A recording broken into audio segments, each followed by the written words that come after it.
I remember the sound before I remember the pain. That sharp crack of his palm against my face, it echoed through the living room like a gunshot. Then silence. The kind of silence where even the walls seemed to hold their breath. His family sat frozen. His mother's lips pressed tight. His father stared at the floor. His sister shifted uncomfortably, but no one, not one person, said a single word. And me? I just stood there. My cheek burning, my heart pounding in disbelief. I never thought he'd actually do it. We had fought before, yes, every couple does. But this? This was humiliation, not anger. It wasn't about the argument anymore. It was about control. He looked at me with that cold stare I'd started recognizing over the past year, the one that said I was small, that I should know my place. And then he said it, his voice calm, cruel, deliberate. You embarrassed me in front of everyone. Maybe now you'll learn when to stay quiet. I swallowed hard, my throat dry. I wanted to scream. To tell him how wrong he was. But something in me broke that night.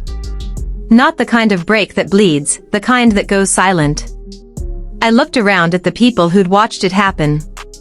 His mother, who used to call me dear, was suddenly very interested in the TV remote. His father muttered something about respect in marriage. And his sister, she just looked away.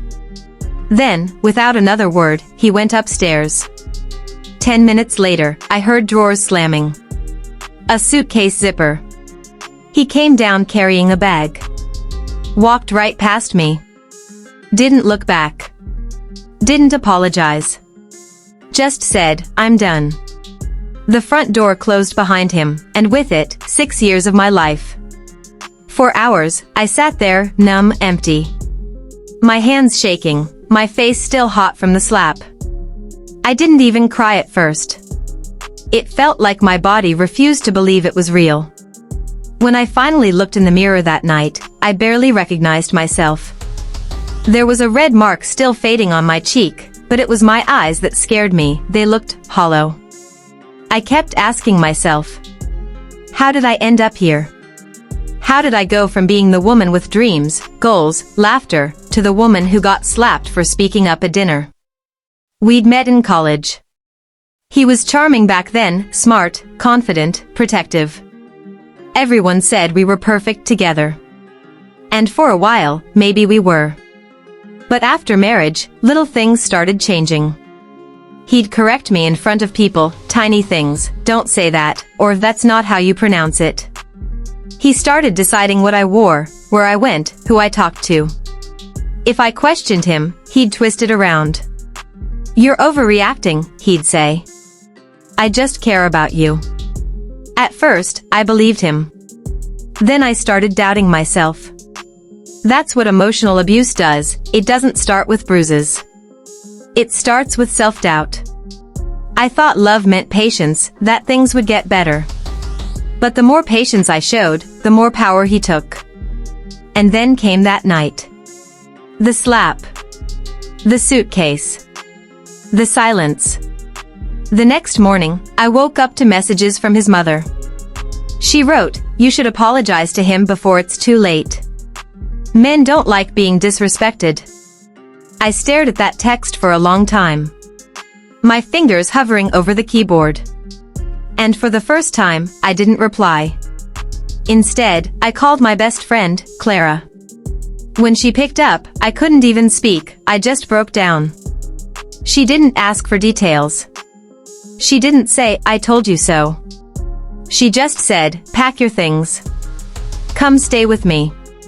That one sentence changed everything. I left that house the same day. No note. No goodbye. Just me, my clothes, and the pieces of my dignity that he hadn't managed to destroy. The first few weeks were hard. Really hard. Every morning, I'd wake up and instinctively reach for my phone, waiting for his message, an apology, something. It never came. Then I saw his Instagram. He'd already posted pictures, smiling at bars, new haircut, new car. The caption read, "New beginnings." That hurt. It hurt like hell. But that pain, it became fuel. Clara helped me apply for a job I'd once turned down because he didn't want me working. It wasn't glamorous, a receptionist at a wellness clinic, but it was mine. Every paycheck, every small victory, every day I woke up without fear, it felt like healing. I started therapy too. My therapist asked me, when was the first time you stopped recognizing yourself? And I realized, it wasn't the slap. It was the first time I said sorry for something I didn't do. Months passed. Slowly, I rebuilt myself. Piece by piece. Then one afternoon, about 8 months later, I saw him again. It was at the grocery store. He looked surprised, and smaller somehow. Not physically, but in presence. He tried to smile. "You look good," he said. I nodded politely, moved my cart past him, and said, "I know." He looked stunned. I didn't stop walking. Because that day, I realized, I didn't need closure. I already had it. A few weeks later, I got a message from his sister. She wrote, "You were right about him. He's been yelling at Mom. He's miserable." I just replied, "I hope he finds help." No anger. No gloating. Just peace. A year after the slap, I stood in front of a mirror again. Different apartment. Different life. This time, when I looked at my reflection, I saw strength where the hollow used to be. I decided to share my story, not on social media, but at a local women's support group. There were women there from every background imaginable. One of them, a young girl maybe 22, said after hearing me, "You just told my story." And that's when it hit me, maybe my pain wasn't wasted after all. If even one woman heard my voice and decided to walk away from her abuser, then every tear I cried was worth it. Sometimes, people ask me, would you ever take him back if he apologized? And I smile. Because forgiveness doesn't always mean reconciliation. I forgave him, for my peace, not his. But I would never go back. I learned that love isn't supposed to hurt, silence, or humiliate. Love doesn't leave marks, visible or invisible. Love helps you grow, not shrink. These days, I run a small online platform that shares stories of women reclaiming their strength.